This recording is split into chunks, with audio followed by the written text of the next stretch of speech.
Most homeowners over 50 think the smartest way to downsize is to sell the family home and move into something smaller as fast as possible. That's actually the worst way to do it. And in this video, I'm going to walk you through the smartest way to downsize a home. The same approach that I use with every client that I work with.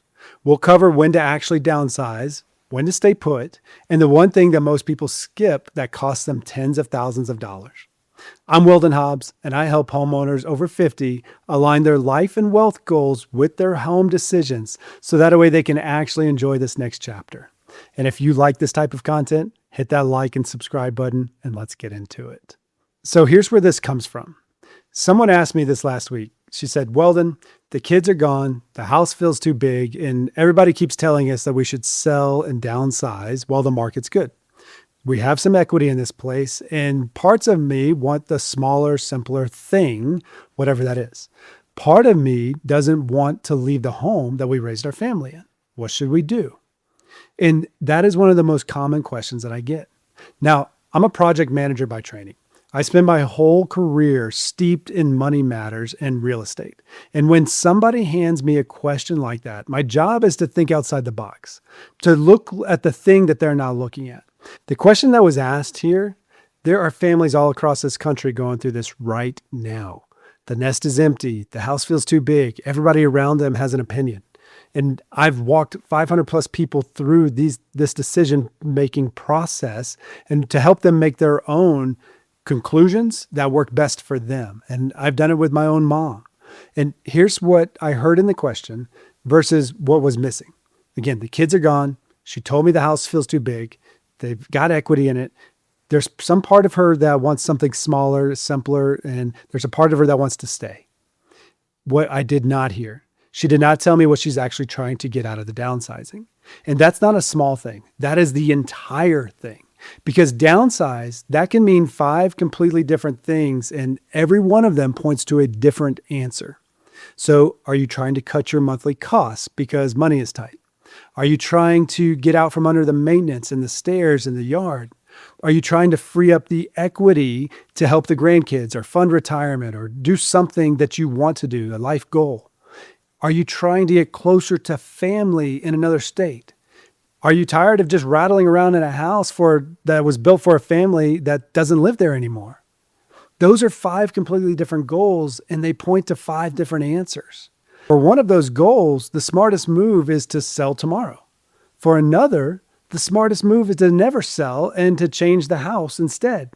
So the question that was asked, there's more to it. And the real question here is, what are you actually trying to accomplish? And if you get that right, the answer to sell or stay, it falls right out of that.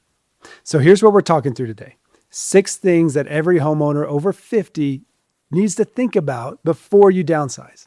And every single one of them, it's going to tie back to that same question. What are you actually trying to accomplish? And by the time we're done, you're going to see the decision completely differently. And if you're staring at this choice right now as you're watching this video, you're going to know exactly what to do next. Point number 1. This is get clear on what downsizing actually means to you. And that's before you call anyone. This is the step that almost everyone skips, and it ties straight back to that missing piece that I just named. People say we want to downsize like it's one thing, and it's not. Downsizing to cut costs is a different plan than downsizing to be near grandkids. And that's a completely different plan than downsizing to stop climbing stairs. I had a couple come to me, and these were empty nesters, big 5-bedroom home. They were dead set on selling. But when we actually sat down and talked through it, what they really wanted was less to take care of, not less house. We found them a maintenance-free patio home, and they told me afterwards, less house, less stress, more life. That's what they were going after.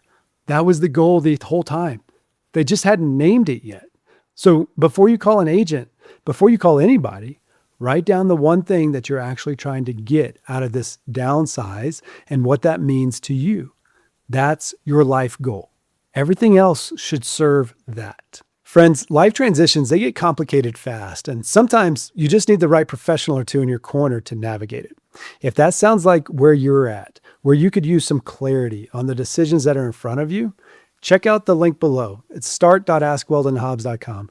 We have resources there, and we talk about what your life could actually look like, and we help sequence those decisions so that way you can walk through it with clarity and confidence. And if you haven't already, hit that like and subscribe button for more life, wealth, and real estate content. Okay, point number 2, run the real numbers on selling your home versus staying. And once you know your goal, the next move is money, because selling and staying are not the same financial decisions. And most people, they never actually compare them side by side. If your goal is to cut costs or free up equity, selling might be the obvious win, but it might not also. Run the math. That's what's going to tell you the answer. A sale, it's not free. There's the agent, the closing costs, the cost of the next place, the move itself.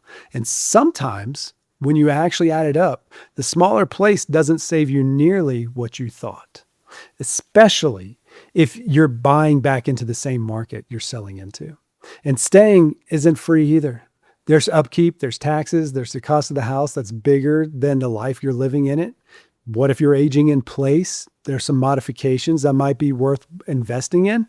But doing the math, that's where it's going to help you figure out that decision.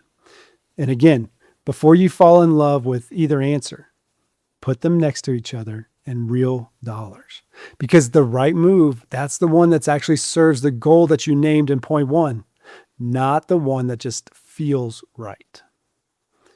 Point number 3, understand the one tax rule that saves or costs you thousands, tens of thousands. And while you're at it, check the estate plan.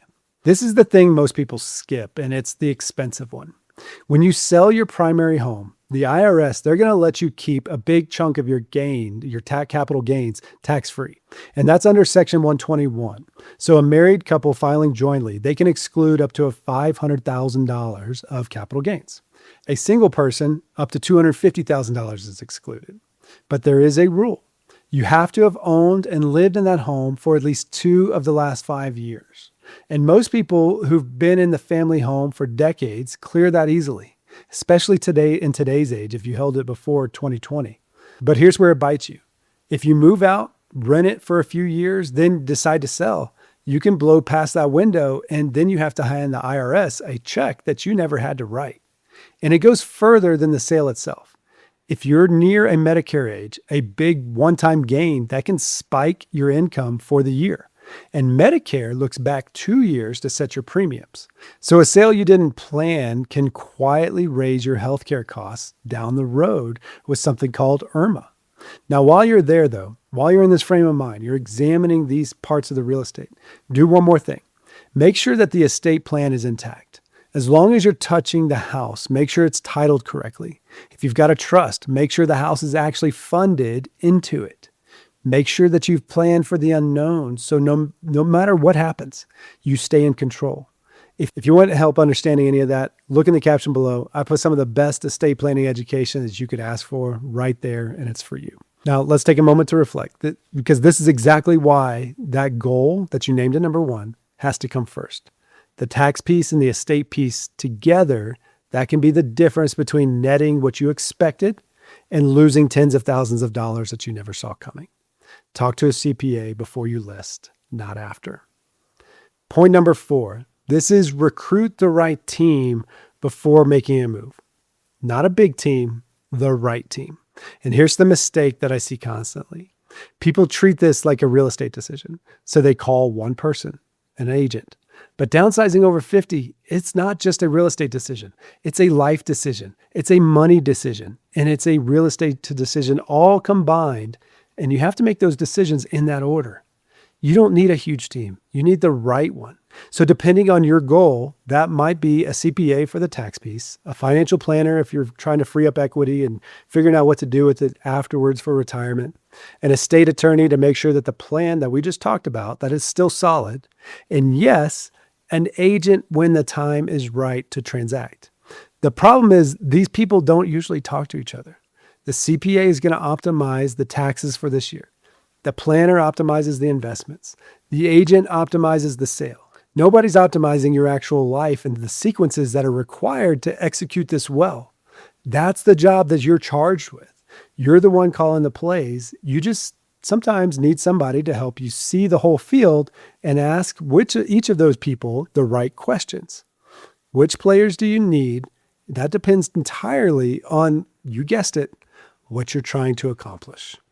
So remember, the question is never really, should I sell or should I stay? The question is, what are you actually trying to accomplish in this next chapter?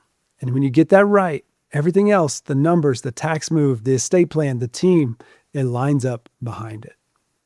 Point number 5, give yourself enough runway to do this right. So the single biggest reason downsizing goes badly, it's people wait until they're forced into it. When you've got time though, and I tell people 12 to 18 months, that's the sweet spot, you can do this the smart way. You can sort through decades of stuff at a human pace. You can time the sale around the tax rules. You can line up the right team. You can actually choose the terms that you want to execute this under.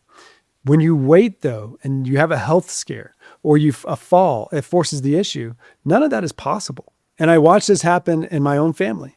My mom, she ended up having to move out of her house in about a week. Both ankles in bad shape. She broke both of them. And no time to plan. We hauled more than 100 bags out to the dumpster and to Goodwill. And there was no time to do anything thoughtful with any of it. Decades of a life, and it was gone in a week because the decision got made for her instead of by her. You don't want the decision to be made for you. That's not what we want as human beings. The whole point of getting clear on your goal early is that it actually gives you runway to handle it the way you want it. All right, point number 6, look hard at your alternatives, and that includes aging in place. And here's the one that most people, they never even consider. You can absolutely move, and sometimes you should. Moving with a clear vision for this next chapter, that is a great reason to go. But moving, it costs money, real money. So before you commit to it, look honestly at the alternatives. What would it take to stay? That means thinking ahead about your body, not just today, but 10 years from now. What might your physical needs actually be? Could you set the house up so that way you live entirely on one floor? That rarely used formal dining room, that could become a main floor bedroom, or the thing that you use every day. Think of a craft room or just making life easier for you. Think about things differently. I'm not telling you to stay. I'm not telling you to go. What I'm telling you is to look at the alternative seriously with real numbers and a real plan so that whatever you choose, you're choosing it on purpose. You made an informed decision instead of just doing what everybody else said you were supposed to do. And that again comes right back to the goal that you named at the start. So there it is. And here's your next step, and it's completely free. Before you call an agent, before you call anyone, sit down and finish this one sentence. The thing I'm actually trying to accomplish in this next chapter is blank. That's it. Not, we should probably downsize. Talk about the real goal underneath it. Because once you know what you're actually trying to accomplish, every other decision, sell or stay, the numbers, the tax and estate piece, in what you need and who you need on your team, whether or not you age in place, that gets a lot clearer. You then have the vision for what you're marching towards. And that matters because this is going to be tough. No move is ever easy, but the older we get, the tougher it becomes. Friends, if you have a big transition coming up and you think you might need some help talking through it, call me. Look at the link below, start.askweldonhobbs.com. You're going to see my calendar. And we're going to go through a simple exercise when we get on the phone. So that way we can actually start getting clarity on all the decisions that are in front of you and then actually be able to have a plan to sequence those and make it work for you. There's no substitute for someone that sees this every day. And this is what I do. This is my profession. And I'm glad to walk alongside you to help you out. And that's what the whole call is about. Otherwise, you're going to see some other resources there that might be helpful to you. I'm Weldon Hobbs, and when we're making big decisions, we start with your life goal, we optimize it for wealth, and then we focus on the real estate. Remember, good decisions, they start with good information, and I'll see you in the next one.